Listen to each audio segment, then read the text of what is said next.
Welcome to the Player Engage podcast, where we dive into the biggest challenges, technologies, trends, and best practices for creating unforgettable player experiences. Player Engage is brought to you as a collaboration between Keyword Studios and HelpShift. Here is your host, Greg Posner. Hey everybody, welcome to the Player Engage podcast. Greg here. Today we're joined by Mat Ombler, a video game and music producer. I'm really excited about this because this is a brand new territory for me right now. He's the head of music and game partnerships at Laced. Mat, I'll give it to you. You want to do a quick introduction, talk about yourself? Yeah, so my name is Matt. I am the head of gaming and music partnerships at Laced, a keyword studio company. Prior to joining Laced, I worked as a freelance journalist for around 5 or 6 years, kind of specializing in the intersection of video games and music. So it's been something that I've been researching and writing about for a very long time. And I'm just a massive geek, to be honest, for all things video game music. So, yeah. It's awesome. I'm excited to have you here. Matt's really pretty heavy poster on LinkedIn, and I see all the crazy news he finds out about the latest mashups between different studios and different whatever pop culture things are out there. And, you know, it's one of these things that we always talk about the player experience on the Player Engage podcast. And I love that, but we don't often think about how we get immersed into the actual game itself, and music plays a huge role in that. Before we get too deep into that, what got you here? I guess my first question would be, what did you want to be when you grew up, and how did you end up here?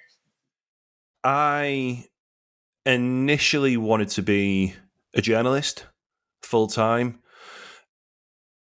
So I remember applying for games journalism jobs when I was coming out of university, not having much luck. It's a really incredibly competitive space.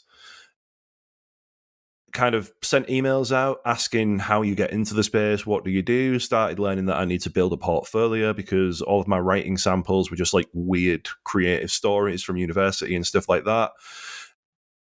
So yeah, did that.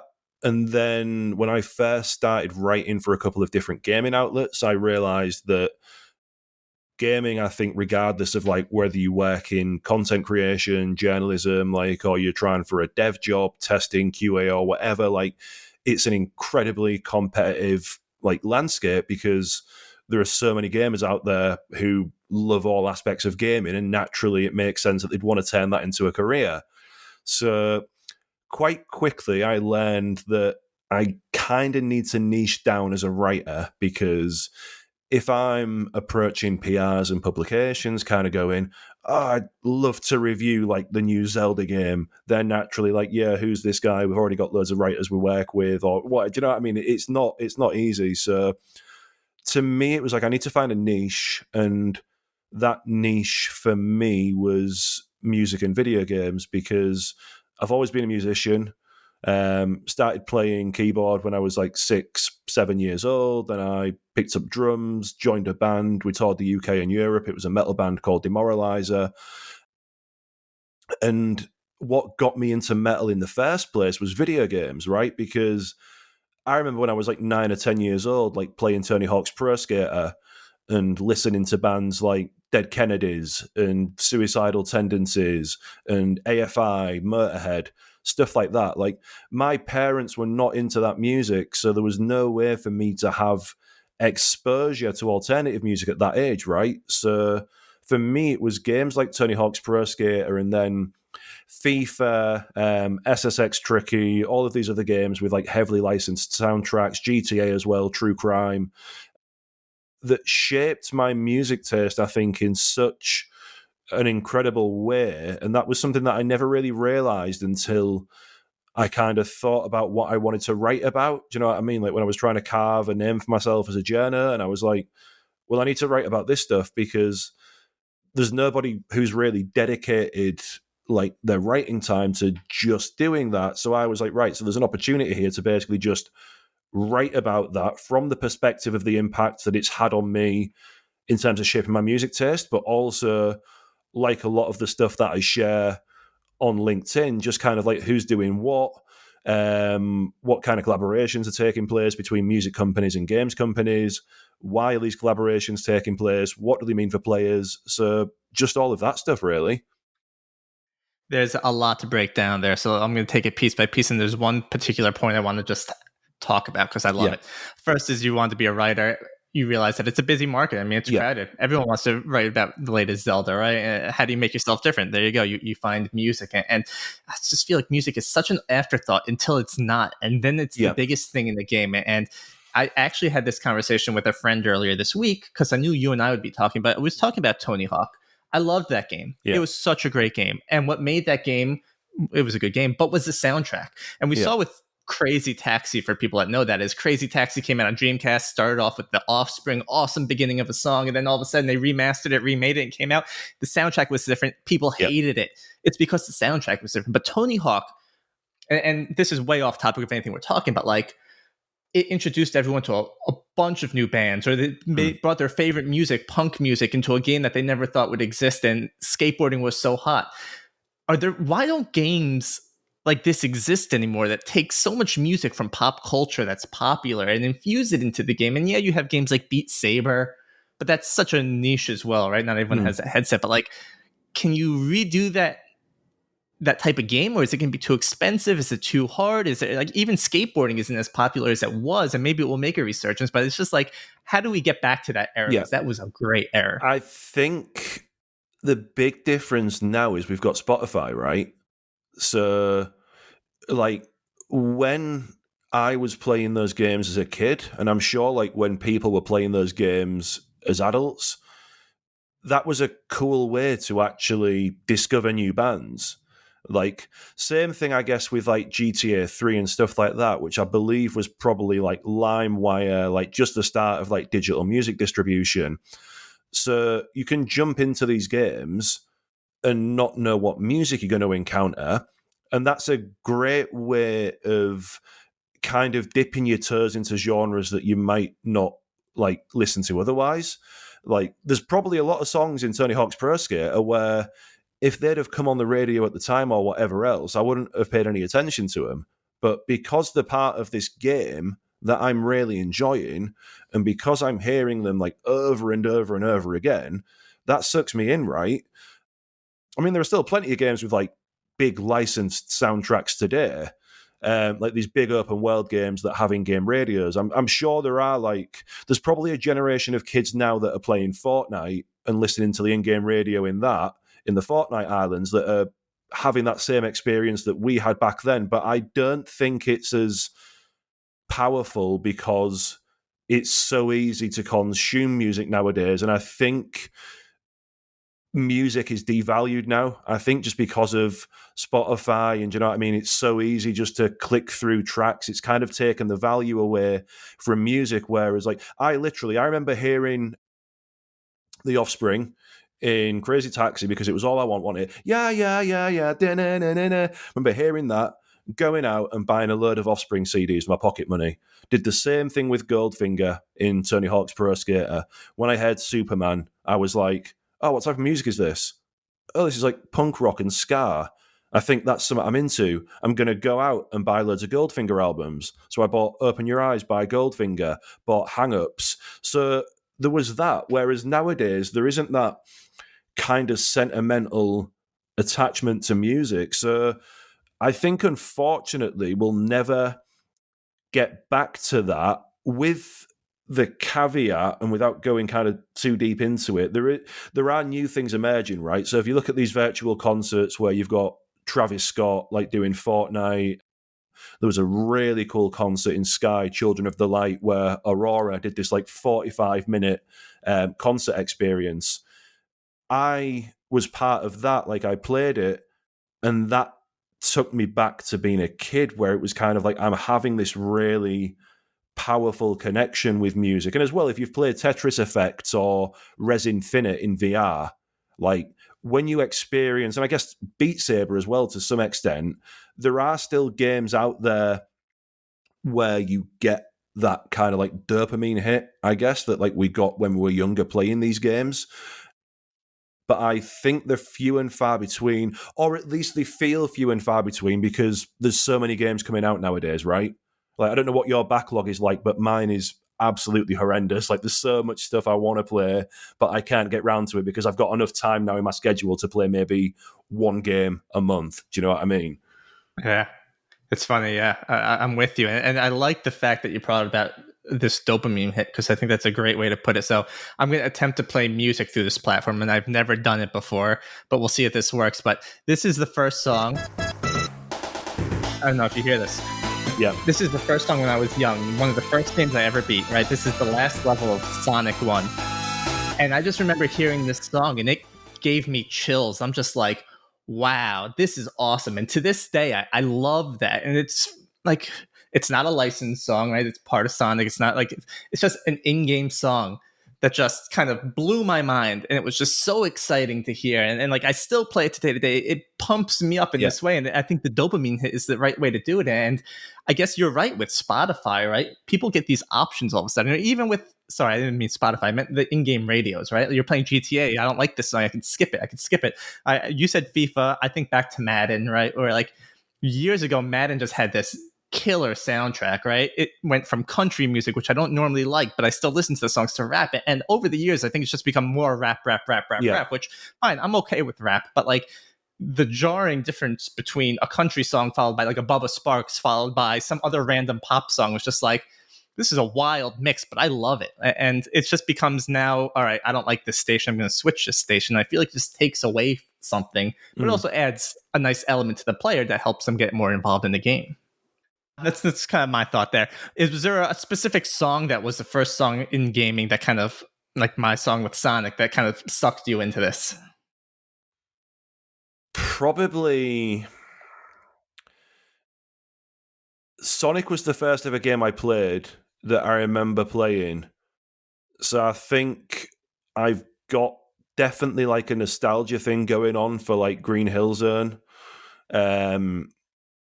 In terms of the music that like hits me now, probably say Zelda's Lullaby. Like, just because obviously that's in like, I remember hearing that for the first time in Ocarina of Time. And I think the nature of the way songs are composed in Ocarina of Time, the fact that there's so few notes using a lot of the melodies, they're catchy, they're almost like little pop hooks, they stick with you. But I recently just finished Tears of the Kingdom, and the way they use Zelda's Lullaby in that, and then flip it into different keys and then build it up and add these new instruments into it, like, it's absolutely wild. So I think it makes sense, right? Everything you were saying then about the final, is that Sonic 2 or Sonic 1, the final? Sonic 1. Sonic 1, yeah. It sticks with you because you remember that music playing during a certain moment, usually quite a pivotal moment in the game, whether it's like Sonic 1 where it's like last battle, or like me hearing Zelda's Lullaby where I think you see Zelda for the first time in Ocarina of Time. So it's that, it plays such an important role in the narrative as well. It sticks with you. It just shows you, right? Specific experiences that you build into the game just reminisce with you, right? I remember what level I was on. I remember the music that was playing. It all, you don't forget. As part of that experience, it's important. Yeah. What's the day-to-day job like of the head of music and game partnerships?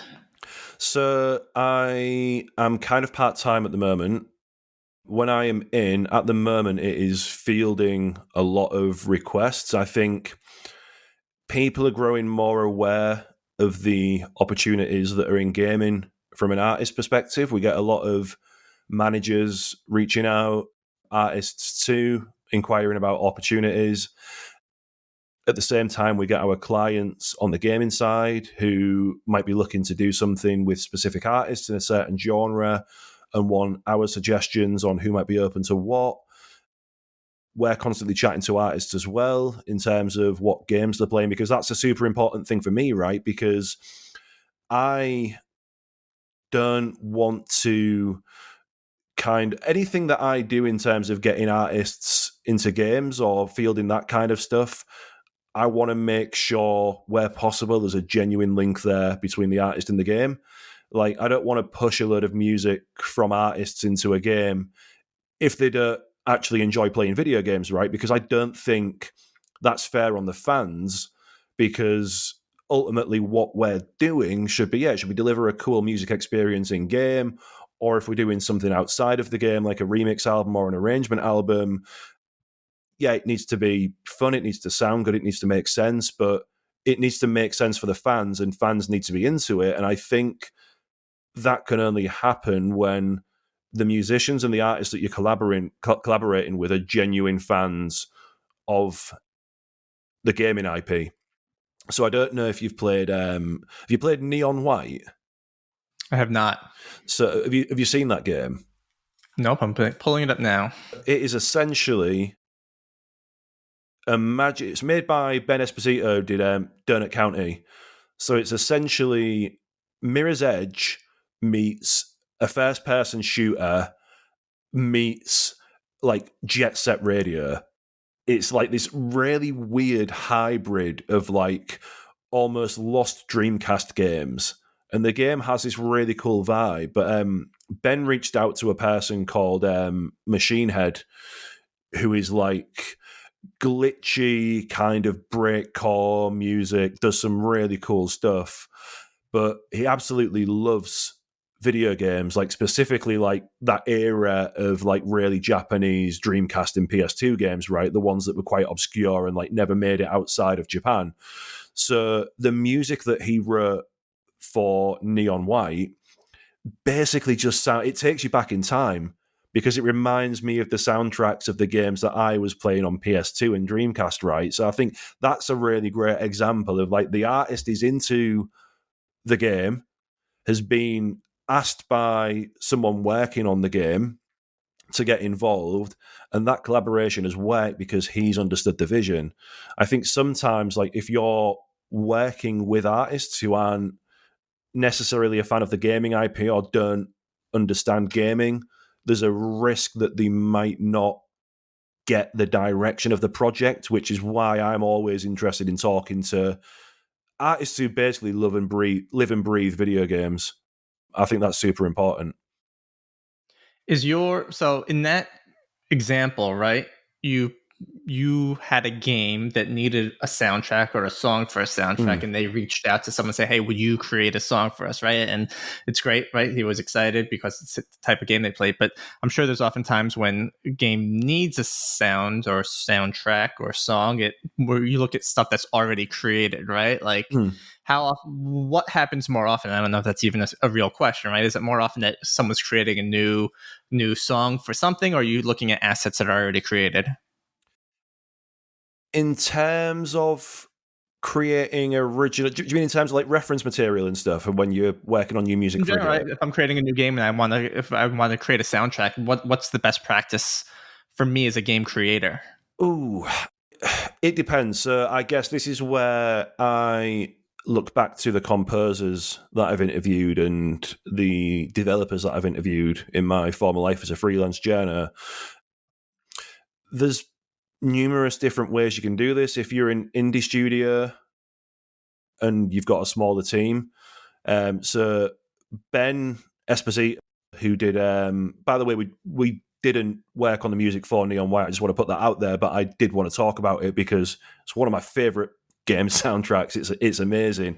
But he's a cool example of someone who, because he developed this game, he already had in his head like this sonic like landscape for the game, right? He knew the sound that he wanted, and he was also a huge Machine Head fan. So sometimes it can be a case of that, right? Where you might be a studio head and you've got a game that you've worked on and you think you already know what sound you want because it's your baby, right? Do you know what I mean? Like, you know where the sound needs to go. And that's where you can reach out to an artist directly, depending on how big they are, obviously, and try and work something out. Or you might have a couple of different ideas in mind, but you're not sure of the best way to the best route to go down.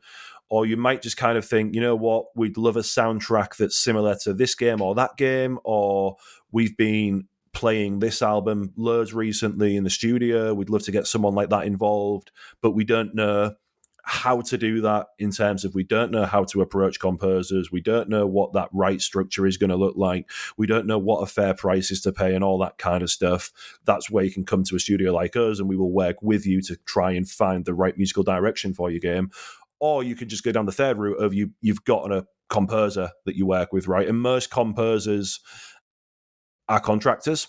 They work freelance, but there's so many amazing composers out there, and then you will work with them in terms of you'd brief them and just kind of go, look, here are the basic ideas we've got for the music, but you pass that over to the composer or audio director, and then they're going to work with you on creating that sonic palette for your game, basically.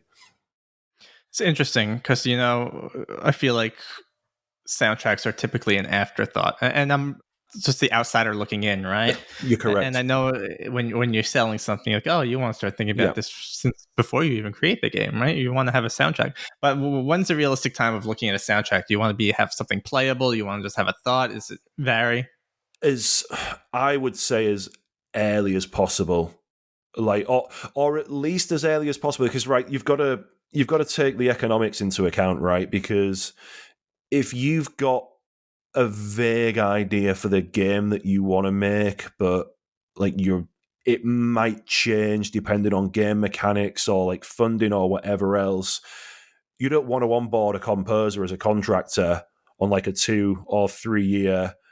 Again, depending on like what kind of deal structure you've got, because a lot of composers charge by minute, but there's no point paying for someone and just kind of getting them on board, but you're not ready for the game to go out yet. Do you know what I mean? So I'd say at least have like your base build sorted, have a clear vision for the game, and when maybe you've started thinking about a proper roadmap and when you want to get that game out, get the composer like as soon as you can, because the composer should be working with you to flesh out like the soundscape of the game. Do you know what I mean? I've interviewed so many composers as a freelance journer, and one of their biggest complaints has been we were brought onto the project too late, or we were brought onto the project during a really messy time in development, which meant that I was writing music for a certain part of the game or level, but then it got scrapped. So then I've got to completely throw away what I've done and then start again. So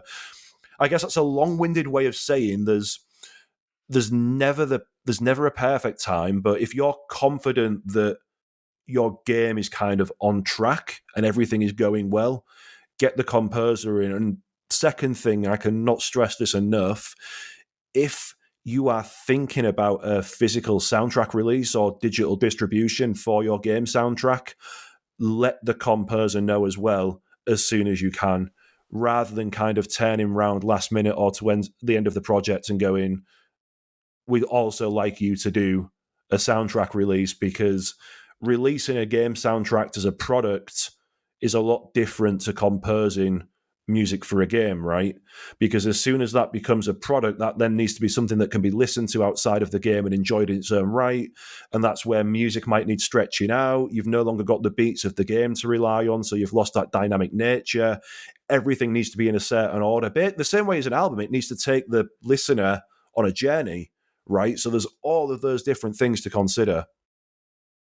It's fascinating. This is beyond what I would even imagine. Like, I'm thinking the outside in, but it's right. Like, I'm trying to think to myself, and I feel like this is a straightforward answer, but like these dopamine hits that we talked about, right? Like, are these planned in advance? Like, hey, we're going to come in here with this soundtrack, right? Or when you start Mario 64 and we're playing that music and the camera's scrolling around, right? Like, that's clearly like, are they designed at the same time? Like, here's the soundtrack, and as this soundtrack is going, this is what we want to happen, and we just kind of pan that whole vision out. Yeah. I, again, having not been directly in those conversations, it's hard to like say, yeah, absolutely. But yeah, because you've got to think of it as any other project, right? Where if it's a creative project, let's say you're working on a film script or TV script or whatever else, or an advert, like you've got certain moments during that creative process, during the visual and audio process, where you want to hit the viewer or listener, right? And it's the same thing in a game, like where you've got those moments of emotional intensity, you want to ramp things up. So when composers write in game soundtracks, like most cases, definitely in AAA, they've got the game scene in front of them, like at least 4. If they're scoring a cinematic part of the game, like a cutscene or something, they can see what's happening, so they know when certain things need to go up and down. And I mean, off the top of my head, there's so many moments in gaming that I can think of, like Super Mario 64, the whole camera panning thing with like Lakitu, like you were talking about then, the way the music kind of, and then at the end, and it builds up. The sound effects as well, that's like a massive thing. The chest opening thing in Ocarina, well, all Zelda games, that chest opening sound effects. Sound effects are massive, and that definitely is a dopamine thing. I mean, look at the way that if you've ever listened to Charlie XCX's Boys, that always thinking that boys, and you've got the Mario coin sound effects, that like just as a listener, like if you're a gamer, that's like that. Oh, that what's this pop song trying to drag me in with these really familiar gaming sounds? Suddenly, it doesn't sound too bad. It's almost, do you know what I mean? It's that kind of thing. But music cues as well, right? So it's not just original music; it can be licensed music as well. So, have you played the Life is Strange games before? I've played them. Yep. Yeah. There's a moment. I think it's episode 4 in the first Life is Strange where there's a horrible scene where you basically dig up the body of someone, and as you're doing that and the camera's kind of panning round and you're seeing these characters about to get like emotionally devastated, there's a certain song cue that hits, and it's a song by an artist called Message to Bears. I think the song's called Mountains, and it's just a really like somber, like acoustic guitar song, and it just hits like right at the, do you know what I mean? And even thinking about it now, I'm like, God, that was like a part of the game that really got me. And then there's the, I think it's Gears of War 2, where I guess I'm not talking about spoilers now, am I? When it's Gears of War, that's a long time We've ago. passed enough years. I think it's okay. I think it's Dom who dies in Gears of War 2. It's either 2 or 3. And he basically goes on like a suicide run where there's all of these locusts, and he knows that, right, I'm in this big like van thing, and I've got loads of, forgotten what the explosive material is in the game on the back, and he just drives it into a horde. But as he's doing that, Madwell plays, and it's still like one of my favorite scenes in gaming, and I'm like, that was like a perfect. It's the whole Stranger Things, right? Kate Bush, like everyone was talking about that all over radio, all over TV. Like it sent Kate Bush to number 1 when they played that song in Stranger Things, Running Up Those Hills. But there's been loads of other moments like that in gaming, maybe to not like that commercial awareness and success. Do you know what I mean? But there's loads of moments like that out there.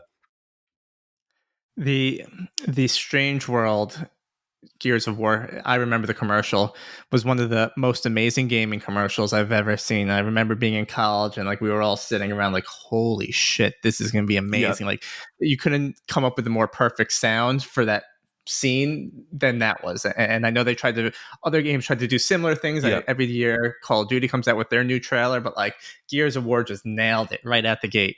Can you remember the Dead Island trailer? The newer one. Oh, yeah. The very first one where it plays backwards. They kind of spoofed Gears of War, and they spoofed something else as well, I think. Both of them. Creative stuff. Yeah. But music and trailers as well, I think that's another like important thing, because that sets the tone for the game as well. Square Enix for Final Fantasy 15 did a lot of stuff with Florence and the Machine, and they kind of had that music in the announcement trailers and stuff as well, and just in the marketing materials as well. It was in game, but just having that in the run up to a game coming out as well, like especially when it features in the game, kind of like sets that emotional tone for what you're expecting, right? I love that stuff in Final Fantasy. Square Enix always does a really solid job, I think, of music in games. Just thinking about some of the stuff that Uemasu's written for the Final Fantasy games over the years, like that's just ridiculously good. I'll have to check them out. I normally don't venture too much into the Japanese RPGs or just normally RPGs in general, but knowing that, and I think as I'm getting older, I like these calmer things, I'd like to be able to see what that's like. It should be interesting. I want to take a quick time out here because I'd like to ask some like rapid fire questions, quick answers. Matt has no idea what's going to happen here. So we'll surprise him. It's normal, easy questions, so don't think about it. So ready? Yeah. If you're going to go to a bar, what type of drink are you ordering? Glass of red. All right. Last game you played. Tears of the Kingdom. What did you have for breakfast? I had a single slice of brown toast with half a tin of Heinz baked beans. There you go. Proper Englishish breakfast. Stretcher. I normally ask last book, but instead of asking last book, I'm going to ask you, what's the last soundtrack you listened to? I've forgotten the name of the game. There's a really cool indie game soundtrack that I've been listening to today by a French composer, but I can't remember the name of the game. So I'm going to say the DLC for Sonic Frontiers. I've had that on repeat. It's incredible. If you're going to listen to a soundtrack, what is your medium of choice? It's YouTube, which I feel like is a really weird platform to use. Yeah. For the record, everyone, lacedrecords.com has some awesome vinyl covers. I'm going to be hopefully purchasing some. I want to put them on my wall behind me so they could pop. I should be saying vinyl, shouldn't I? I take that back. It's vinyl. It's vinyl. Exclusively vinyl. It's funny. We talk about that a lot. Like, what's the medium of choice? And I've been going to YouTube a lot recently, but like I have these nice speakers downstairs. When you play them through YouTube, you just get the center channel. I'm just like, no, I want to play properly. Last question, ideal vacation. I've just been Japan. Boom, crossed it off. He's done. Send me back. Not traveling ever again. Cool. That's the end of our Spitfire round. You did well there. Thank you. Is there a pet peeve that you see happening in the industry around music that you're just not a big fan of? Well, it's a good thing you said music, because I would have just said the mass layoffs, because I find that wild. The fact that we constantly big up the fact that gaming is the biggest form of entertainment, one of the biggest industries in the world, yet people are getting laid off left, right, and centre, and there seems to be no job security. In music, I'd say there's a risk that some studios can sometimes play it too safe with certain game soundtracks. I think there's a lot of AAA games that sound the same nowadays, whereas going back to the PS1, PS1, N64 era, I think we've got to remember as well that I guess the reason a lot of stuff sounds the same now is because you're getting the best orchestras in the world, everything's recorded properly. Whereas back in the day, you had the actual console sound fonts kind of, do you know what I mean? It was the chips that were setting the sound. So Sega Mega Drive games sounded so amazing, or Genesis games even, because of the Genesis sound chip. Do you know what I mean? Same with SNES and stuff like that. Whereas now, I think a lot of music does, it's almost like that Hans Zimmer epic orchestral thing. So when a game like Neon White comes along, or when an indie game comes along and really dares to do something different with its soundtrack, that's when my ears kind of perk up and I go, oh, this is cool. So yeah, I'd say peeve is a lot of soundtracks that sound the same. Other than that, I think music and gaming right now is in a really good place, to be honest. There's a lot more soundtracks coming out. Game studios are taking the music and games so much more seriously than they used to. And I think the general public, their kind of impression of gaming and game music by association is changing. The fact you've got the Grammys recognising video game music with the first ever Grammy for video game music in 2022. You've got the BBC Proms in the UK celebrating video game music in its own concert. I don't know what it's like in the US, but over here we've got like dedicated video game music shows like on the BBC Radio 3, Sound of Music and stuff like that. So there's a lot more going on, so which is great. Yeah, I have a buddy that's big into listening to music, gaming soundtracks when he's working. He says it just gets him in the zone. Yeah. I don't know if we have any stations that are dedicated to it, but that's a awesome place to be.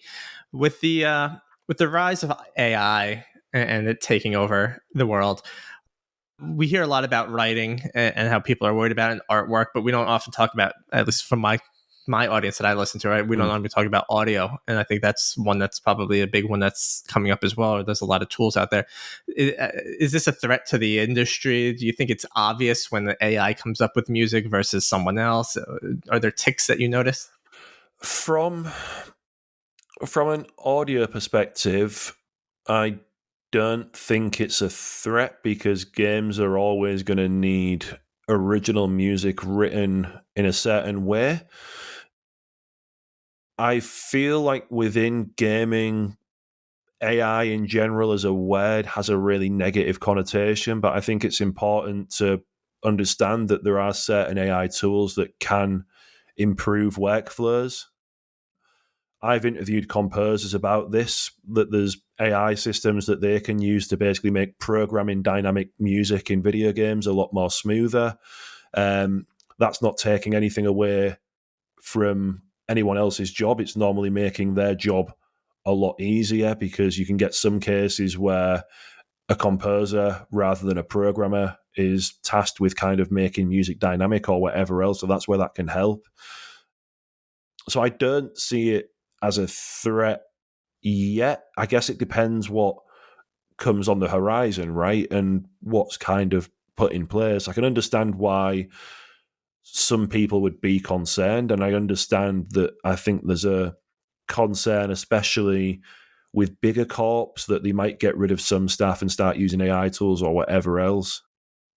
But I think we also need to have conversations where we can talk about the viable practicalities of AI and like how they can improve stuff, rather than just instantly jumping on stuff and kind of going AI bad because AI steal job. Do you know what I mean? Like stuff like that. So as of yet, I'm not fearful, but I'm happy to change my opinion if something pops up and then kind of proves me otherwise.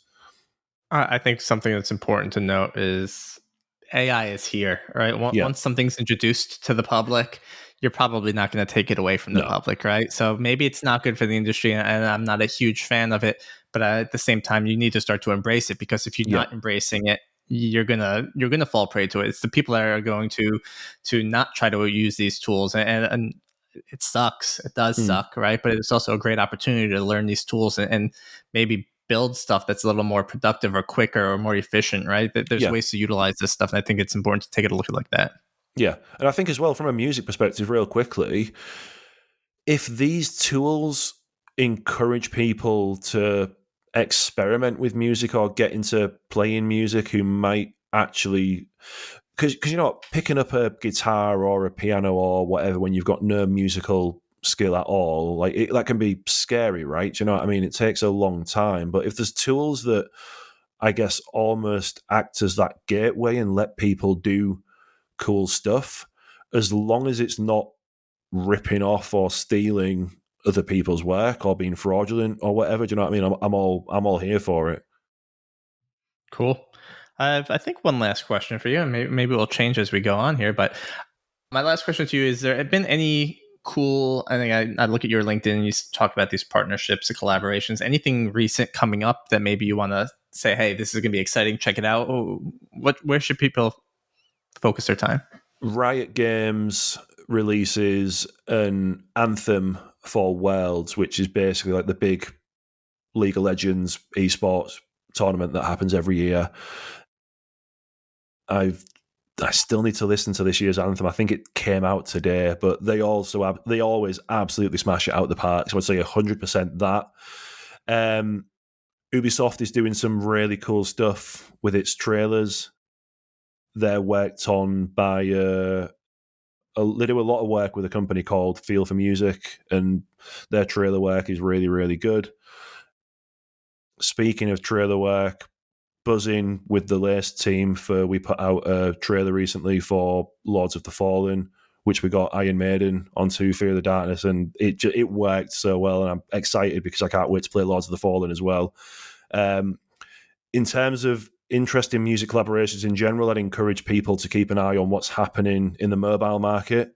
I think mobile games do not get anywhere near the amount of attention they deserve, especially from gaming press. And I say that as someone who is a former freelance journo. I think Garena Free Fire has more players than Fortnite, yet it's rarely talked about in the press. Garena Free Fire has also had concerts with the likes of Justin Bieber. And again, that was reported on nowhere near like anywhere similar to like Fortnite or anything like that. So there's a lot of amazing stuff happening in mobile. You just need to look. You need to. There's a lot of amazing stuff happening in mobile. You just need to search quite hard to actually find it, unfortunately. But there is some really cool stuff happening out there. That's a question I always like to talk about with people. Like, there's so much news. Where do you get your news from?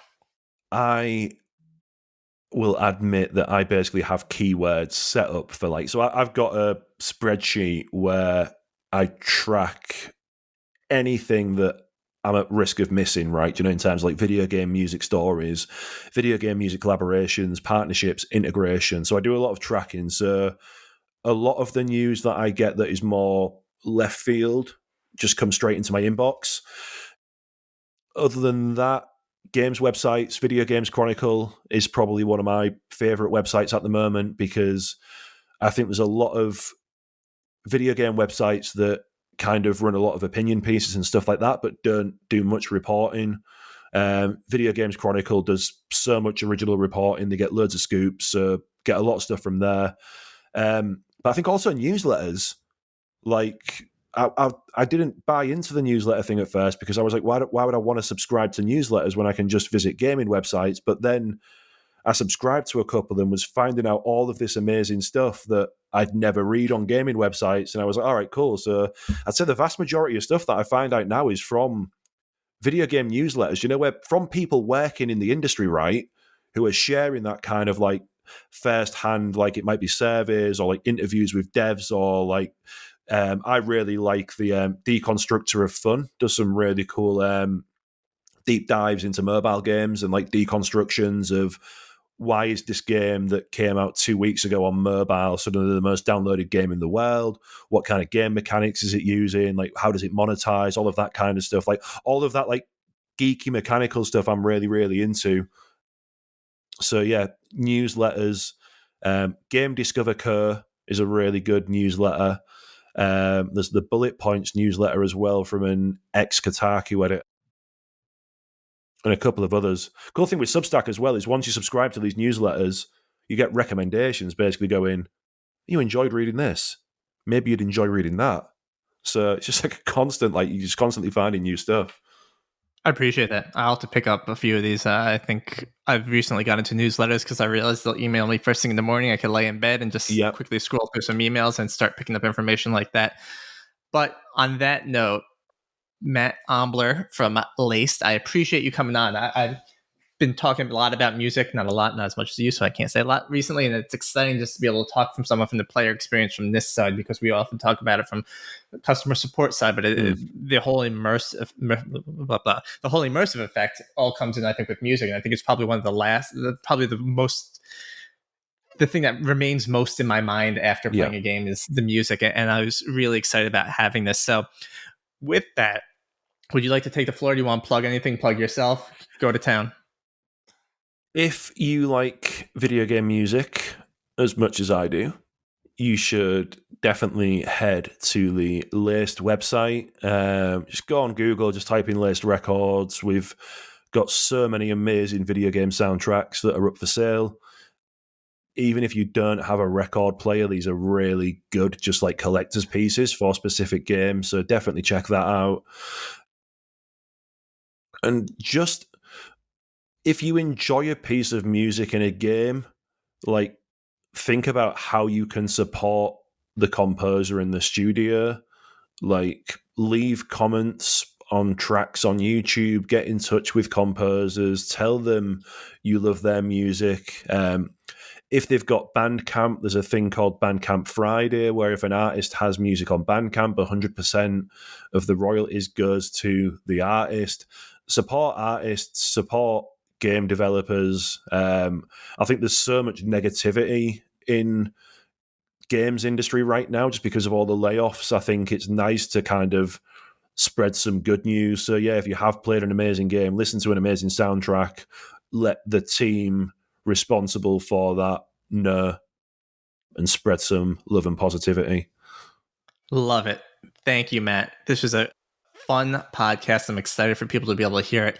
As Matt mentioned, I'll also have the Laced Records website linked on our website, our Player Engage website. If there's any other information, Matt, you want me to share, and let me know.